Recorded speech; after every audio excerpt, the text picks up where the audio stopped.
So a quick overview to go over just a couple quick terms. I use oral traditions from the Pawnee, Arikara, and Wichita to construct a relative chronology of population movement in the past. And then I use a couple of these statistical packages in order to identify points in time in the past in order when these things happen. So that way we can actually have a firm date as to when Pawnees and Arikaras moved throughout the landscape. So this research, yes ma'am. Can you introduce yourself, please? Carlton Gover, and I am a PhD student at the University of Colorado Boulder. So this research came out of a question I asked my dad a long time ago when I asked where the Pawnees came from. And my dad said, well, we're probably Aztecs because of the morning star sacrifice. And I thought that was cool. And when I was an undergraduate at Radford University, I asked a professor who was a mytologist, and he politely told me that's probably not the case because of language and other cultural differences. Well, through my research, I found out why this Aztec thing has become so pervasive in Pawnee culture, and that's because Robert Hall came down to Pawnee a couple decades ago and saw this morning star sacrifice. And then he described it as it looked very similar to a sacrifice that the Aztecs did for the cult of Hipe Totec. It was only similar in the fact that it was dedicated to the morning star, the practice itself was different, the sacrificial victims were different. Basically everything about the practice was different, except it was for the same star deity. So that was published in this book in Archaeology of the Soul, where this really became prominent, and Robert Hall was telling people that the Aztecs might have this connection with Pawnee people. Which was big back in the day, that everyone in the 60s and 70s wanted to connect all of North America with Central America, that Central America was this mecca of cultural institution that's diffused and spread to the rest of North America. But what we know now is it's actually vice versa. The Aztec Empire was only around 100 years. There's a city outside of St. Louis that many people aren't familiar with. It's called Cahokia, and for its time, in the 10th to 12th century, it was larger than London and Paris combined, with 20 to 30,000 people living within the city proper and 40 to 60,000 more living in the hinterland. It sits right on top of modern-day St. Louis, and every time they do construction, they find more and more of this ancient city. At Cahokia, they found evidence of ritual sacrifice that looks really similar to the Skeety morning star sacrifice. The position of Cahokia itself is going to become important, but it sits right on the junction of the Missouri and the Mississippi River. So just keep in mind that we'll come back to later throughout this talk, and it's actually through a lot of these, Cahokia itself, we know there's contact with Mesoamerica, there's chocolate found at Cahokia, which comes from Mesoamerica, vice versa. Like, these people were trading back and forth, that there was a rather intricate network of trade systems that had existed in prehistory that people don't give credit to the prehistoric Americas. So I developed a couple hypotheses based on the migration stories that I came across. One, throughout this talk, instead of using the terms Pawnee, Wichita, and Arikara, I decided to use the tribal designations that the nations call themselves today. It's been a big push in archaeology for tribes to reclaim their own history by also promoting their own identities. So I use the terms Chedic-Sachedics for the Pawnees, Sanish for the Arikara, and Karikaris for the Wichitas. Oral tradition accounts of the northern Caddoans, they migrate into the Central Plains, Kansas, and Nebraska through the southeast along the Missouri River. That's one hypothesis. And ethnogenesis, that means identity formation. What we think of as Chedic-Sachedics and Sanish proper, what we think of them today, this identity forms in the 16th century, and that's a typo. But that doesn't mean that there was descendant populations before we aggregated before the 16th century, that there were Sanish and Chedic-Sachedics on the landscape, but how they reformed themselves into modern or prehistoric Chedic-Sachedics and Sanish. This is when that occurs. So this is already talked about. So in archaeology, in the field that I'm in, we pay a lot of lip service to theory. And a lot of people look at my research and they think it's called cultural historical approach. It was something done in the 60s a long time ago, where basically you're just looking at one piece of land and trying to figure out who was there, when, and why. But what I do is actually what we call indigenous archaeology, in which we use indigenous knowledge through indigenous people to understand indigenous history. This comes out as critics, but also Indigenous archaeology is actually a pretty big component of cause. There's NACRA, which a lot of us are familiar here with in the Pawnee Nation. Without NACRA, we don't get Indigenous archaeology because NACRA basically forces museum institutions and archaeologists to work with descendant communities. The current SAA president, the Society of American Archaeology, which over 10,000 American archaeologists are a part of, it is our big organization, is led by a Choctaw man. He's our current president. He's the first Indigenous president that we've had. His name is Joe Watkins. And he literally wrote the book on Indigenous archaeology. He's been a huge push towards collaboration. However, Indigenous archaeology is still not really looked at favorably, especially in Canada. Canadian archaeologists have a huge problem with it. They're much more hostile towards their descendant populations than Americans are. A lot of them say it's not okay, and that they equate oral traditions, the accounts that we have as Indigenous people, as being akin to religious belief. It's like, oh, okay, that's just they made it up, a reality. However, that's just not true.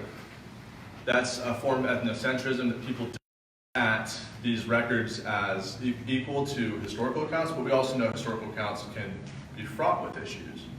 So it's really just looking at issues,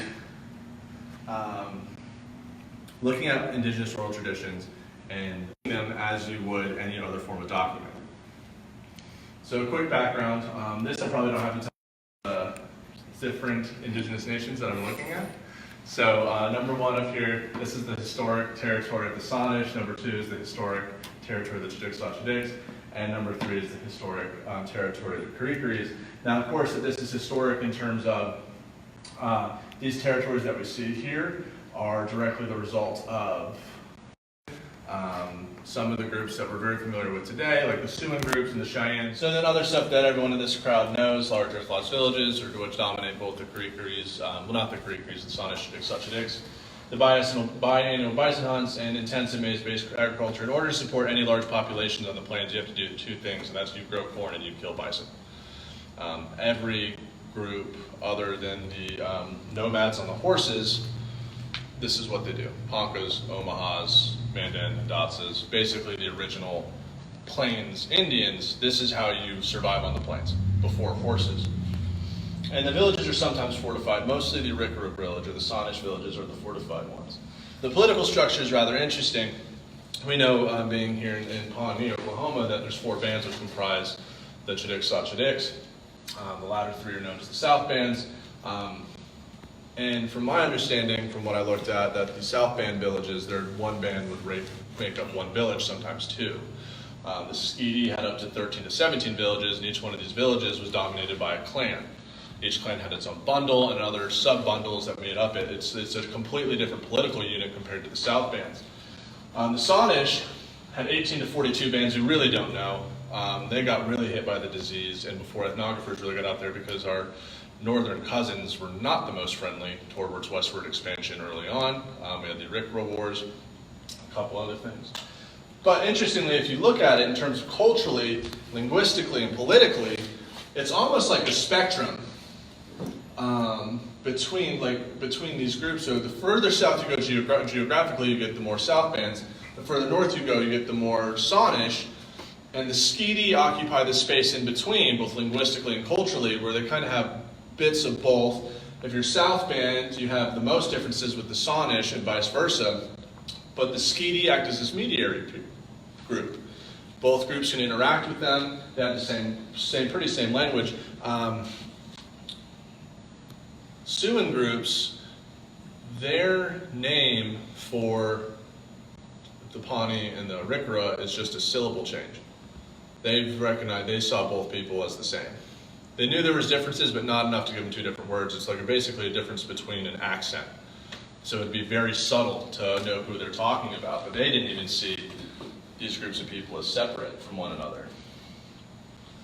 And this is when things get cool. So Roger Echohawk did a lot of work back in the 2000s and 90s in terms of oral traditions. And he wrote these really cool books, and I highly recommend you get them. It's called Pawnee Land, series of 3 books. He does a good job. reading those books, it's pretty easy reading.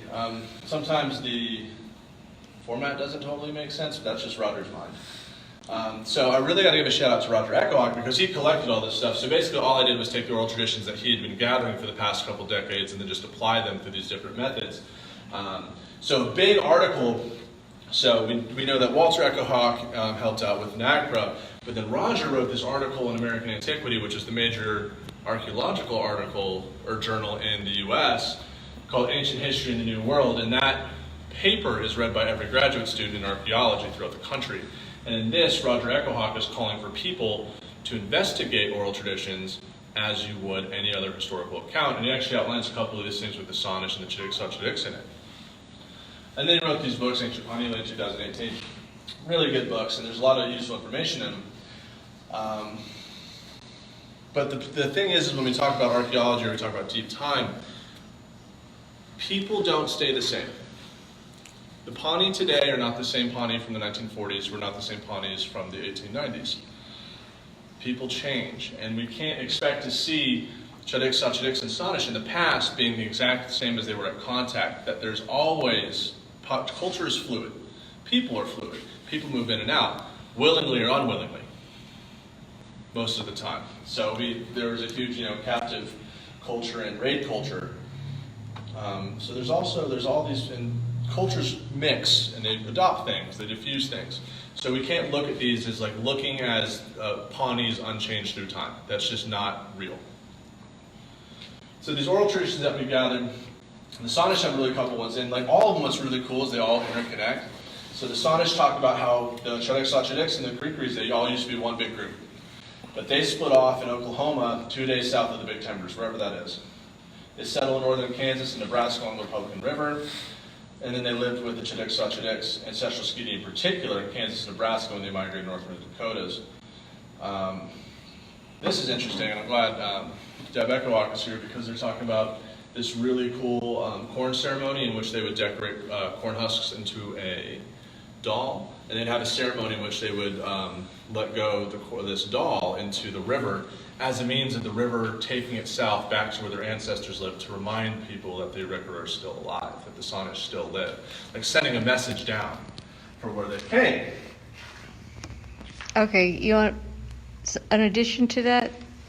What they would do to recognize the Pawnees is they would, on that raft that they made out of the corn stalks, they would put a small cedar tree on there and adorn it with baby moccasins so that the Pawnees down the river will always be have their babies will always have babies, and always they called it, what they call it, Matt, the missing you ceremony. Huh, I haven't seen that. Yeah, so that's part of that. I've never been talking about it, I don't remember what it was for. I'll have to look into that further. Yeah. That sounds amazing. And then Chickasaw, of course, had the same thing. They also talk about them being the same people. They talk about southward migration to the South Bands. But if you coalesce all this together, and more importantly, this is a really, really key story. This is a Skeety oral tradition called the Closemid ceremony. And just to collapse it, it gives a place, and it gives a time, and it gives an event. So they talk about being near Genoa, Nebraska. And they talk about this is where the Skeety clans came together and formed the Skeety Federation. And they also talk about before this federation, people lived in these hamlets, small square structures, not earth lodges, these square pit houses that were spread out throughout the landscape. They didn't live in these large villages. But after the Skeety formed, then they adopt the earth lodge that we know today. So, to bring it visually, there is a South Band oral tradition that says that the Skeety, that the Chickasaw, the Sonish, and the Creekeries came from a land of the stone houses, somewhere in the Southwest. We don't know where that is. New Mexico, Texas, southwestern Colorado, we're not sure. We definitely don't have a time date for it. But as a group, they move eastward towards the Mississippi River. But along the way in Oklahoma, the ancestral Sonish break off and move north, and they inhabit the Upper Republican River. While they're hanging out in Upper Republican, these groups move northward along the Mississippi, along the Arkansas. The Skeety branch off first, and they go up to the Upper Republican, to Kansas and Nebraska. They displace the Saanich, they move into South Dakota, northern Nebraska, and then the South Bands and the Creekeries follow suit. They displace the Skeety into central Nebraska. The Saanich are in northern Nebraska and southern South Dakota, and the Creekeries, they don't stay around. They decide to go south into the historic territories that we know them as. At some point, the traditions state that Nebraska gets abandoned for a little bit. They don't describe exactly why it gets abandoned, just that it does. And then historically, these are the territories. Blue representing Saanich, red representing the Skeety, and the black representing the South Band. But once again, this is just relative chronology. So what I'm doing here, and the reason why I'm doing it this way, is I'm trying to use oral traditions to guide what I should be expecting in the archaeological record. There's no dates, so I have to try to figure out a time frame, because this could be the span of a couple decades, it could be the span of a couple hundred years, it could be the span of a couple thousand years. So, linguistic analysis is a good way to try to identify when these populations diverged. Because there's a correlation between genetic populations and people who speak the same language. However, there are times in which genetically unrelated people speak the same language or belong to the same language family. So that's not a total one-size-fits-all. So I use glottochronology. This is a big thing that Doug Parks did back in the day. All it is a statistical analysis. You compare languages, you find words that are similar to each other, have the same root, and you use this calculation to find out how long ago these languages diverged. And the reason why I want to know why they diverged is because if they're just divergence, there needs to be population separation. That's how you get accents. That's how you get separate languages over time.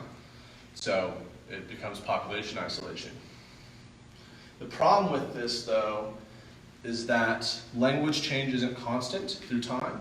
We know that. Language just changes fluidly. But in this statistical package, the variable for language change is a constant, which it's not. However, we can overcome that. So this is the Caddoan language family. It is one of the smallest language groups in indigenous North America. There's a couple hypotheses that might fit it within the Macro-Siouan language group, but I'm not sure about that. But out of it, you only get a couple different dialects. You have the Caddo proper, which are out here in Oklahoma, Tonkawani, or Tawakoni, Waco, Wichita, Keachai, South Bend, Skeety, and Arikara. Not many tribes belong to this language group. So this is what the glottochronology says in terms of language separation. And the one that we want to look for right here is Pawnee and Arikara, Chedic, and Saanich. So Parks and Swadesh, they did their own language, and then Parks, an impressionistic date is someone who's familiar with the language and they just kind of guess based on their expertise when these languages separated. It's really just an educated guess. What's nice is that we're looking for these two groups around a 500 to 300 time span. So that allows us to look closer in time, in which we have a better archaeological record, because if we had to look back like 3,000 years or 3,500 years, like that's a lot of time. That's a lot of earth that has to have been moved. So I identified the 15th century. It's like, okay, based on the language, I should look at the archaeological record within the past couple hundred years, at least 1,000 years. That's when I should be looking within the Central Plains for evidence. And this is when things get weird. Archaeology is taxonomically, we like to group things. We like to make groups. We like to make categories. And they're not clean in any way, shape, or form. So I'm going to use these terms. We have Central Plains tradition, initial coalescent variant, extended coalescent variant, and lower loop phase. This is all part of what we call the Plains village pattern. It's basically, we know in the plains you get pottery, you get corn, you get agriculture. Things start to change socially and linguistically, and it's trying to identify these changes over such a large space. It doesn't always work. So the lower loop phase isn't a phase of anything. It just is by itself. Lower loop phase, this is prehistoric Chuddick-Suchedics. That's all that means. It's just a fancy word for before white people Chuddick-Suchedics. The extended coalescent variant is a fancy word for before white people Sonish. Initial coalescent variant, this is where both extended coalescent variant and lower loop phase come from. So you get initial coalescent variant and then branches off to become Chuddick-Suchedics and Sonish. And before initial coalescent variant, you get Central Plains tradition. Now, I mentioned earlier that Closemid ceremony, the settlement pattern, or basically how these villages were arranged, these are small, scattered, semi-permanent villages made up of square houses. These aren't earth lodges. But in the Closemid ceremony, which talks about the Skeety Formation, it talks about before the formation, people lived in small, scattered hamlets made out of square houses. You don't get earth lodges until initial coalescent variant, and they're not typical earth lodges yet. You don't get basically what we see here in this museum until extended coalescent variant lower loop phase. The typical Plains earth lodge. That's when you see these, the initial coalescent variant ones. They're similar, but it's like this proto earth lodge where they're still figuring it out.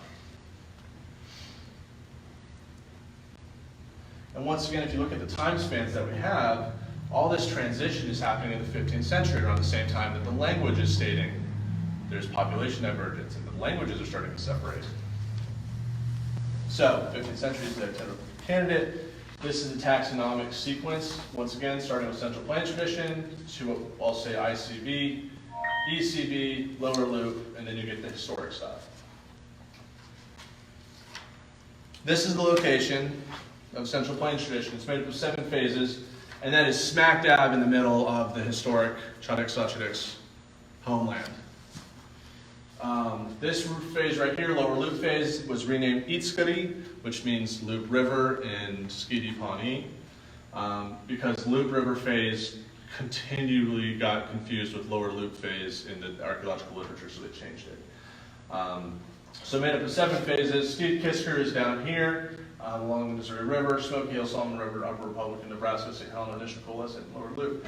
But also, what's really cool, there's a bunch of campsites that belong to the Central Plains tradition all throughout Wyoming and Colorado. And a lot of these sites, where the villages are, have chipped stone tools made out of the raw materials that are coming from the west, where there's better raw materials. Because if you try to make arrowheads or spear points out of the local stuff in Kansas, if it's not Smoky Hill Jasper, it's crap. It's this really bad quartzite, really ugly, really hard to work with. Some of the most beautiful stuff I've seen comes out of Wyoming, near Guernsey, this Hartville Uplift chert. It's beautiful, it's orange, and has that speckled black on it. So they're actually coming out, they're hunting buffalo out here and bringing back meat and raw materials back, including stone. Eetskari and Upper Republican did not get along this area. There's a lot of evidence for violence. And even at campsites, it seems like the Flat River and the Upper Republican create this artificial boundary in which they just do not cross, so they're competing with each other. And then you can see part of initial coalescent, which is around northern Nebraska and South Dakota. So the CPT ends in the 15th century. There's 2 hypotheses why. One is drought, and the other is prolonged sewage agriculture. And it's probably a mix of both, because what happens is when you guys do intensive agriculture, you degrade the soil, and after you cut down all the trees, you continue to grow crops, you degrade the soil, and then once you get a drought, like we got with the Dust Bowl back in the 30s, it just goes to hell. Everything gets blown away, you can't grow anything. And this is, in the Central Plains is known for this to happen. And we can see that, and this is kind of a ridiculous graph. So the y-axis, the blue, the green, and the orange represent severity. How wet a year is or how dry a year is. The x-axis represents time, so how long does that last? Here in C, this is what caused the Dust Bowl in the 1930s. That's a brief span of time, and it's not terribly severe. But in the 14th and 15th centuries, we get 2 very prolonged droughts that are very severe. So by this time, CPT starts in 950, and if they're growing crops for 500 years intensively and the population's growing, the environment is being degraded. It becomes harder and harder to keep the soil. But also, with the Central Plains tradition, there's a number of relationships that are blatantly mentioned in our oral traditions. So Itskari phase, which is in the heart of historic Skidi, the Skidi mentioned it a couple times. Like, yeah, we used to live here back before we were Skidi Pawnees. This is the settlement pattern, this is the geographic location. The South Bands have a similar thing with Nebraska. They talk about the Kawarakas, or the ancestors that came through the Missouri River and lived in southeastern Nebraska in part of the ancient homeland. And then the initial coalescent variant, there's a Skidi and a Sonish oral tradition which talks about geographic location settlement pattern. They say, after we left Nebraska, we went up to along the Missouri River in South Dakota. We started to coalesce. That's where we adopted the Earth Lodge Village. So within our oral traditions, if you don't know the archaeological record, you can't match it. But if you just know the archaeological record and you don't know the oral traditions, you miss that relationship. You have to know both to be able to tie these things together. Because archaeologists haven't looked at it this way.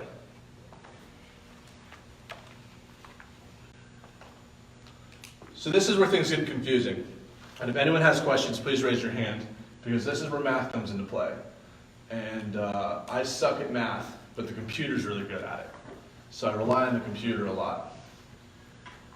I look at radiocarbon data. A radiocarbon date you get from something that has a lot of carbon, so maize, bison, or charcoal. And you run it through a mass spectrometer, and it tells you when that thing was burned. We can use radiocarbon dates as proxies for population, because if you have a hearth, that means someone had to make a fire. So you can surmise that people had to have done that because it's in a fire pit. Or if you're dating a timber from an earth lodge or a hamlet, people had to make the house. So the more radiocarbon dates you have, the more you can believe people were around. So you can use these radiocarbon dates. So I gathered over 3,000 radiocarbon dates from 60 different sources that covered Iowa, Missouri, Nebraska, Kansas, Colorado, Wyoming, South and North Dakota. Basically anything that belonged or could belong to Godot-speaking people, I collected it. Because that's who I was looking for.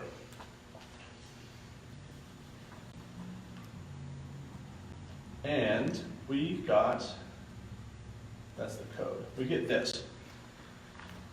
I divided it into three regions, because I wanted to see, based on one of my hypotheses, are people moving in from the southeast? Are they coming along the Missouri River? So my southern SBD, or some probability distribution, includes dates from Kansas and Missouri. The central is Nebraska, Iowa, northeast Colorado, southeast Wyoming. So we're basically looking at longitudes. And then northern is South Dakota and North Dakota. So what the black line represents is population. What the red represents, the light red, is statistical significance. The red line represents the year 1450, that mid-15th century point that we keep coming back to in the language in the archaeological record. The blue represents there's nothing there. So the Central Plains tradition, which we believe is to be the first manifestation of Caddoan speakers on the Central Plains, starts at 950. And you can see, starting from the south, moving north, that line starts getting bigger over time. There's a crash in Kansas and Missouri prior to 1450, but when it's crashing there, it's peaking in the other two regions. So we're seeing this population to this radiocarbon move northward and then come back. Now, the reason why there's not many dates prior to 950 is before Central Plains tradition shows up. It's what we call the woodland period. Hunter-gatherers, they are practicing agriculture, but it's small gardens. It's not vast fields of maize, corn, and squash. And the Central Plains tradition folks aren't totally just intensifying maize yet. It's maize, corn, beans, squash. They're basically doing everything because they're feeding a hamlet maybe of 4 or 5 houses with a dozen people. They don't have to have these fields and fields and fields of maize. They're also hunting bison and other local animals. Fish and shellfish doesn't really show up. So what's interesting though is so we have this, it peaks, crashes, but while that's crashing, that's peaking in South Dakota, North Dakota. So I'm seeing this as a way of looking at the populations moving northward through the radiocarbon dates. So we can see the main time period is once again looking at 980 to 1600. And population growth is a product of migrating populations because before that, you don't have much population. Hunter-gatherers traditionally throughout the world, throughout time and space, do not have large populations because in order to be solely a hunting-gathering population, to have children, you knock out, it's just not good for the community because in order for a woman to have a child, you're basically knocking her out for a couple years of being productive. A child's not really good on hunting, and it takes like 12 years for the child to mature to actually be productive in society. Whereas with farming populations, the more kids, the better, because you can just have farm hands all day. It's the same thing that we do today. So it's the same thing back then. This is why agriculture spread throughout the world, by the way. It's because, not because it was actually better for you, it's just because more kids equaled more work. The earliest agriculturalists that I've seen in Levant, I mean arthritis, osteoporosis, all their teeth were falling out. Like being an agriculturalist was only cool until like last century. Before then, it wasn't cool to be a farmer, especially for your health. But this still isn't enough because I'm trying to look, statistically speaking, like where are the Pawnees coming from? Where are the Chedics, Sahchedics, and the Sanish coming from? Those SBDs don't tell me much other than population trends. They're not telling me geographically exactly where people are moving. So I have to go to what we call Bayesian statistical analysis, which is just a fancy word for this type of statistics that uses a computer program called Oxcal. And I use the same radiocarbon dates. This is then brought out in a table. So I'm using over, once again, this is actually using 500 radiocarbon dates after a couple of tests that I had to do. This will tell me exactly when phases started, when phases stopped, when new cultures began, when cultures ended. So I can look sequentially and tie that up with the SBDs, where the population peaks, what's ending, what's starting. Is there overlap? Because if there's overlap, then they're related. Because what we haven't talked about at all, which I don't talk about in this paper, is the relationship to the material culture. So the pottery, the hose, everything from Central Plains tradition to Lower Loop to initial coalescent, extended coalescent, it's similar, and we know there's a transition. But we need to look at the radiocarbon. Within the past several decades, archaeologists have always kind of said Central Plains tradition is probably related or just ancestral to Chedics, Sahchedics, and Sanish, but they just didn't want to come out and say it until I did. This is where all my radiocarbon data came from. A lot of it has to do, they're really situated around dams, it's around rivers. There's not much public land out here, so there's not much archaeological work. So a lot of this comes from the WP era, so a lot of these radiocarbon dates come out of sites that are around dams. So there's kind of a bias in the record already. And once I run my analysis, this is what I get. And there's a nice little table right here. It shows me,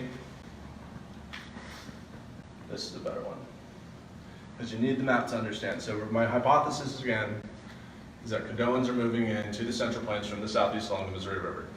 The Sanish say that the first place they lived before they showed up, before the rest of the Chedics, Sahchedics showed up, was along the Upper Republican, and that they migrated through out.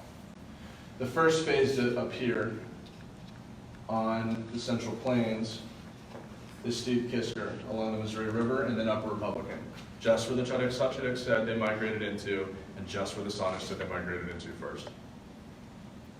You have the rest of the Central Plains tradition being inhabited, so they're basically spreading out along the Missouri River, Loop River, Upper Republican, and the Smoky and the Solomon River. They're just using the waterways. You need water to grow corn.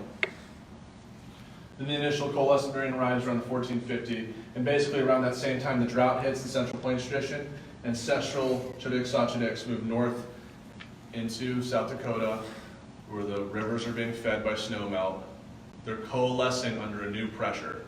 So basically, the drought is forcing them to work together, to live together, so they can grow bigger fields and be a more collaborative society. They hang out in the north for a little bit before conditions come back, and then they repopulate their homeland. And then we find them, then the Spanish Coronado finds them, as the Chedics, Sahchedics, and Sanish were on American contact as well. So you have to understand the climate as to what's going on. So we've already talked about this, they're moving northwest. So here it is again. People are moving into the Central Plains through the Missouri River. That's the highway. So of course, at the beginning of my talk, we talked about other migration routes, but just looking at when did the Sanish and the Chedics, Sahchedics move into the Central Plains, this is what it is. It's around 900 AD. Before this, it's just hunter-gatherers, which contributed to Chinook. We know it does. Our flag has woodland points on it. It's kind of an homage to our woodland ancestors, because hunter-gatherers and agriculturalists, they interact. And people do what people do, and that's a lot of biblical begatting. There's a lot of interrelations going on. Same when some other cultures show up. So the main driver, the main cultural component, which becomes Chinook and Sonish later, comes in 900 AD. We bring corn into the Central Plains tradition. There's not really maize, you have a little bit of it, but the first people to grow maize and intensify agriculture in the plains are our ancestors on the Central Plains around 900 AD. At the same time, corn is spreading everywhere else. It takes a while for maize to adapt to North American climate past the Mexican basin. So the first hypothesis is supported. CPT is ancestral to ICB. This is important to directly correlate the two populations because we know initial coalescent variant is ancestral to the Cadoans. That is proven accurate. There's overlap as well as material culture. There's relations to these things. And then lastly, the mid-16th century ethnogenesis, and this is another typo. This is where everything's happening. Within a 100-year span, we go from small scattered hamlets to initial coalescent variant in the villages, and then we become full-on Chinook, and Sonish. What we think of as Chinook, and Sonish. Not that they didn't think of themselves as any different, but in terms of the large Earth Lodge villages, this is when they appeared. That's not to say that people that came beforehand aren't Pawnee or aren't Sonish. They're just a different form or a different way of identity than what we consider ourselves. They're still the same people. They're still our descendants. We're still their descendants. We're ancestral to them. But there's change over time. People adapt over time. So it's not saying, oh, this is different. It's like, no, they're us doing something different, something else. So that's supported. So the conclusion is basically American Indians are right. And we're seeing this more and more over time. I love South Park, and this is one of my favorite little scenes. And the archaeologists that I presented this little gift to were not very thrilled about this little section. But our oral traditions are accurate. They're right. If you look at them like any other historical document, and you tease them out as such, and you apply them scientifically, then they're treated as another source of accurate information, and you can get something out of it. Most archaeologists today, the poor ones at least, they'll do their research and they'll say, like, especially in the Southwest, they'll just say, oh, well, the Pueblos say this, and yeah, it kind of matches. That's kind of like, oh, yes, I did my time, I paid my tithe to the American Indians. But what I've done is I used our oral traditions as a way of like, what should I expect to find as a scientist, knowing that these are accurate or these are historical documents. That's a different way of looking at the archaeological record. We need more radiocarbon dates in order to really understand a lot of these claims. Some conclusions for this NACRA claims, which I've talked with Matt and Marty about, is just it cements our relationship to NACRA claims in the Central Plains tradition, as well as we can use this to fight Keystone Pipeline. Like, there's a lot of things that we can do. Understanding, having legitimate, definitive accounts of this is ours, these are our people, and we have a right to them. In the relationship to Plain Woodland, it's not really investigated here, but they are ancestral to us. We know they are, but they're hard to find in the archaeological record because you're basically looking at people. They didn't have teepees at this point either. They're just kind of temporary shelters. They're really ephemeral. It's easy to find an Earth Lodge village in the archaeological record because there is like no woods for 20 square miles. There's just post holes everywhere. The trash is everywhere, and it's just easy. Woodland people, hunter-gatherers, are just hard to find because they don't leave much of a footprint. So don't have any sites. So I've shared this with Matt and the Arikara, our cousins to the north. And this isn't in my story, but this John Michael Knightshe sent me this story.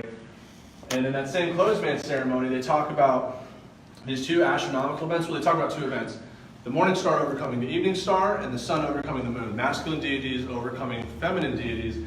And there's actually, they could be astronomical events.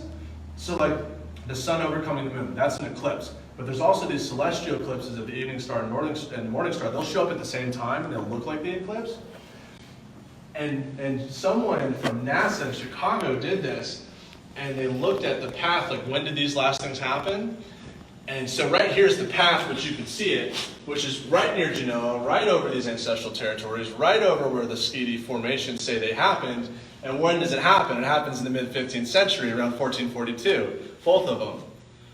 So there's other ways that we can look at our stories if we look at them more so than just stories.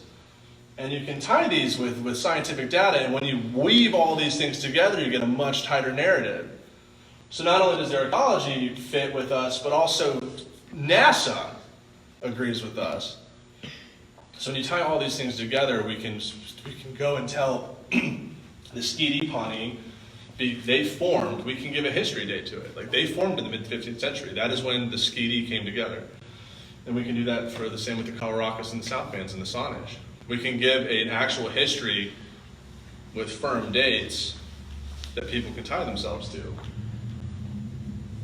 which I think is important, especially in today's modern context. Why does this matter, though?